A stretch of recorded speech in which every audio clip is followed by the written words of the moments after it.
দুপুরবেলা এখন হচ্ছে খাচ্ছি বিরিয়ানি।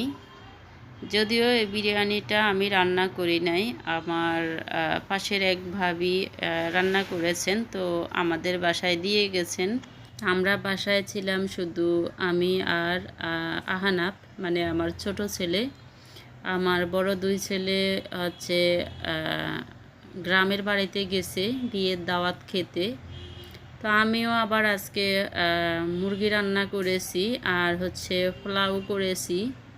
তো বিরিয়ানিটা যেহেতু দিয়ে গিয়েছে, তো প্রথমে হচ্ছে বিরিয়ানিটা খেয়ে নিচ্ছি। তো আমি আর পোলাও খাবো না, ছোট ছেলে অনেক পছন্দ করে পোলাওটা, তো ও হচ্ছে অল্প একটু বিরিয়ানি নিয়েছে আর পোলাও খাবে ও মুরগির মাংস দিয়ে।